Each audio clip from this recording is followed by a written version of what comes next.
What's up, man? We about to get into a little story about Southfield and the Cartier history, right?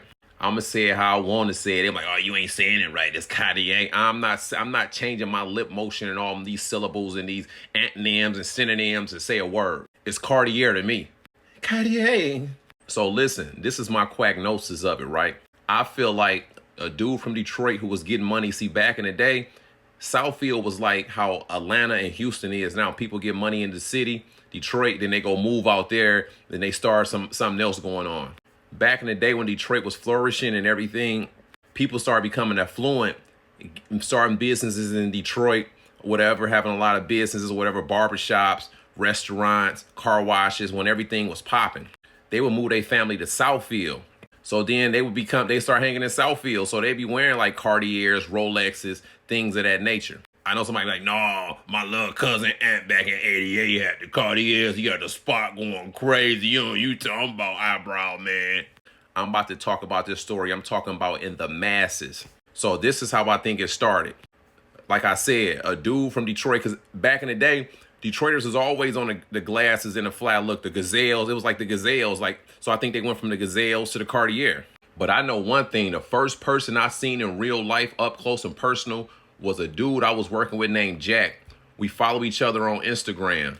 We were busting tables. He was in high school, bro. We was like in the 9th, 10th grade. He had on Cartiers, wool Cartiers. I never even paid attention to him like that. I did a story about him, but I'm about to re-rock this just a little bit just for my dog. I did a story about him selling me some Versace glasses, but as I did a story on him, people started chiming in like, yeah, everybody in Southfield, Lathrop, Southfield High had on Cartiers. Now that I'm remembering that they said that, I remember when Detroiters really caught on to Cartier glasses. They were like, oh, you better go to Southfield and catch some of them Southfield dudes slipping for their yays. Because y'all got to remember, people in Detroit just couldn't afford, people was barely eating and making it back then. But people in Southfield already had businesses in Detroit, getting money and stuff like that. People just weren't walking around buying those $1,600, $1,700 glasses like that, bro. Because it wasn't just so many that you can just go to the jewelry stores in Hamtramck and they got a used pair for $600, $700. It wasn't that many out there like that, so you had to go buy them brand new, so it just wasn't just that easy to be copping them like that. So I bought some Versace glasses from Jack, but when I went back to the hood and then I went to school with him, everyone's like, oh, you got the Versace's on. They was going crazy over the Versace's. Wasn't nobody thinking about no Cartiers, because we was thinking about the Versace's, because remember Notorious Big had the Versace's on with the big Versace head and all that, so we was off the Versace glasses. And I went back on Dexter and Wavy, like, oh, you quack got on the Versace's, blah, blah, blah, blah, blah. We actually had a dude that lived down the street from us, not lived down the street, but lived down the street on Waverly. He worked at DOC at Northland. He was a crackhead, though. He used to steal glasses out of there. So everybody was geek off the Guess glasses, the Gucci glasses, the Versace glasses. It was hard for him to get Versace glasses. We should come with like Calvin Klein, Guess, Gucci. Everybody was wearing like Gucci glasses and stuff like that. They thought them was fine. So y'all got to think about it. I'm working at Tail 12 Mall. Tail 12 Mall is Southfield's mall. That's the mall like the Southfield people go to. Even though Northland was in Southfield, a lot of people from Southfield didn't go to Northland like that. Tail 12 where they got their gear from. So they used to be fresh to death. The Versace, remember they had 4 men out there. They had rags, and the DOC at Tail 12 Mall was selling Cartier glasses before they started selling them at Northland Mall. You had to go to Old Corona at Somerset or Tail 12 Mall DOC to get them back in the day. But when they did start selling them at Northland Mall, people would try them on. When they got popular, people would try them on and run out the store with them, because DOC was right at the exit. So you can get the glasses, run right at the door, have somebody wait, because they start running out the door with them real quick. So they got to the point where you had to put 75% of the money down to even try the glasses on at Northland Mall. You can even try them on without giving them 75% of the money. Because I guess they figured, we guess that you ain't about to run out with just, you can pay 75%. No sense of running out, catching the case. You done gave me almost all the money. That'd make no sense. But boom, back to the story. So me and Jack was busting tables at Tail 12 Mall. I told this story. Bro sold me some Versace glasses. He had Cartier glasses on, bro. I think this was like 94, 95. He was wearing Cartier wool glasses. We wasn't thinking about no car. He was wearing Cartier glasses. He was wearing iceberg clothes. He was wearing Versace clothes. He was busting tables. I swear on my son, he was busting tables and Gucci loafers, bro. Then when he used to come up there on his off days to pick up the tips, because we get our tips and we had to come the next day and get them, bro, come out there, brand new Gucci loafers on, iceberg shirt, Cartiers. I didn't even know what iceberg was, bro.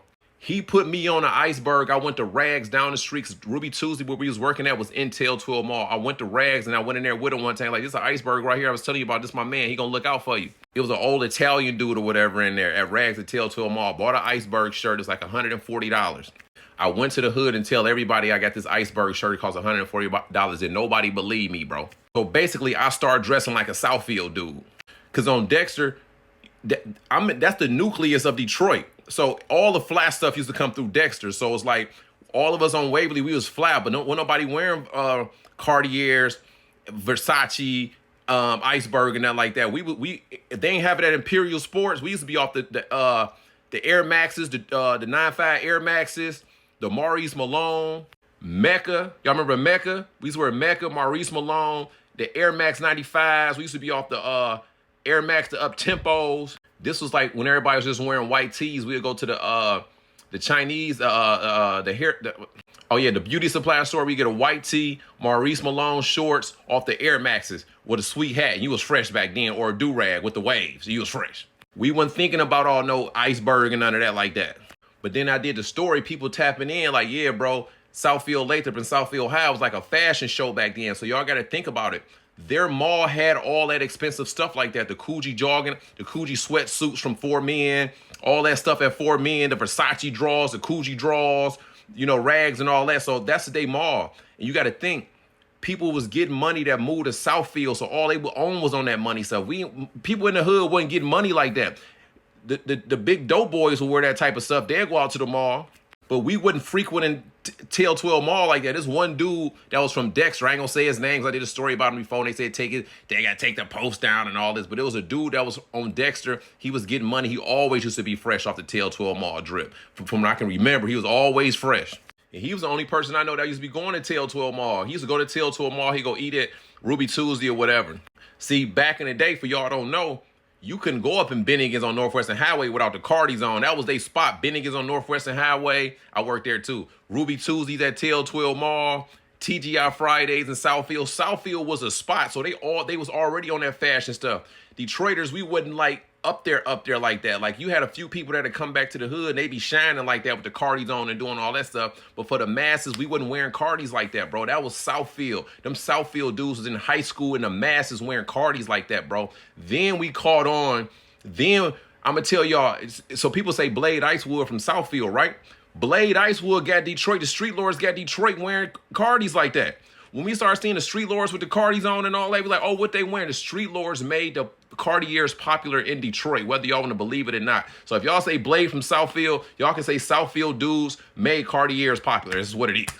And this a fact. I did a video about Street Lord wine. I bought Street Lord wine Cartier. He had some wood Cartiers.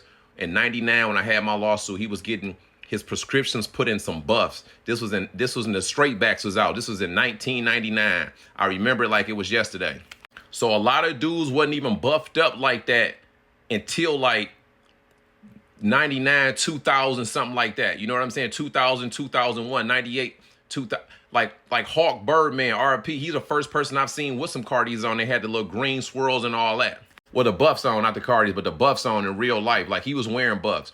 But we all knew that they was Cartiers, but people wouldn't have been up on buffs like that because you would have to go to Old Courant, and Old Courant would say they only gave them 10 pair this year or something. So you had to wait. So like all these buffs being produced like in the masses, like how is there so many buffs back then? It was like, oh, they didn't make any because it wasn't in the mass. I don't know if they upped the masses or whatever the case may be, but back then it wasn't buffs like that, and it wasn't all white.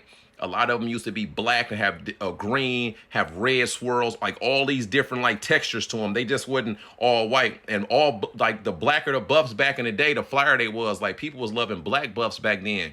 The white buffs wouldn't fly like that. People wanted to have they buffs that have black or have swirls in there and all this stuff. Then the black buffs became trash when they started making these Cardis that was all black plastic looking. I'm going to do a part 2 to this, but I'm going to break all this down for y'all to keep talking about this because y'all don't even know. Y'all wasn't even there, bro. Y'all don't even know the true essence of how I feel to put on a brand new pair of 55 Woods and have y'all don't even know what it feel like putting on a brand new pair of 55 Woods. A lot of y'all little youngers be commenting and all that. Bro, whole head change. Head up like this. Bro, have his head up. Bro, whole demeanor, whole mannerisms and everything changed. So I got to do a part 2. It might be a part 3 to this, but I'm going to break this all the way down for y'all, bro.